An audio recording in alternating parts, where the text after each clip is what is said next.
തൃണമൂൽ തോറ്റിട്ടില്ല, മുഖ്യമന്ത്രി പദം രാജിവെക്കില്ല. മമതാ ബാനർജി. തെരഞ്ഞെടുപ്പിൽ താൻ തോറ്റിട്ടില്ലെന്നും രാജിവെക്കില്ലെന്നും ബംഗാൾ മുഖ്യമന്ത്രി മമതാ ബാനർജി. BJP ജനവിധി കവർന്നെടുക്കുകയായിരുന്നെന്നും മമത കുറ്റപ്പെടുത്തി. ഞാൻ തോറ്റിട്ടില്ല, രാജ്ഭവനിലേക്ക് പോകില്ല, രാജി സമർപ്പിക്കില്ല. പോളിംഗ് സ്റ്റേഷനിൽ വെച്ച് ഞാൻ ആക്രമിക്കപ്പെട്ടു. സ്ത്രീയെന്ന നിലയിൽ എനിക്ക് നേരെ മോശം പെരുമാറ്റമുണ്ടായി. വയറ്റിലും മുതുകിലും ചവിട്ടി.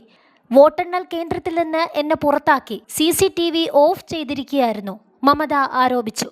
തെരഞ്ഞെടുപ്പ് കമ്മീഷൻ വൃത്തികെട്ട കളി കളിക്കുകയാണെന്നും മമത കുറ്റപ്പെടുത്തി. തൻ്റെ യഥാർത്ഥ എതിരാളി BJP അല്ലെന്നും തെരഞ്ഞെടുപ്പ് കമ്മീഷനാണെന്നും മമത ആരോപിച്ചു. ബംഗാൾ തെരഞ്ഞെടുപ്പിലേറ്റ കനത്ത പരാജയത്തിന് പിന്നാലെയാണ് തെരഞ്ഞെടുപ്പ് കമ്മീഷനെതിരെ വാർത്താ സമ്മേളനത്തിൽ മമത വിമർശനം ഉന്നയിച്ചത്.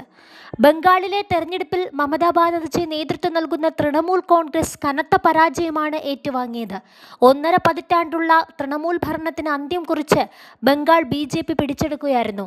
ആകെയുള്ള 294 സീറ്റിൽ 207 BJP നേടിയപ്പോൾ തൃണമൂലിന് നേടാനായത് 80 സീറ്റുകൾ മാത്രം. സ്വന്തം മണ്ഡലമായ ഭവാനിപൂരിൽ 15,114 വോട്ടിന് BJPയിലെ സുവേന്ദു അധികാരിയോട് മമത പരാജയപ്പെടുകയും ചെയ്തു.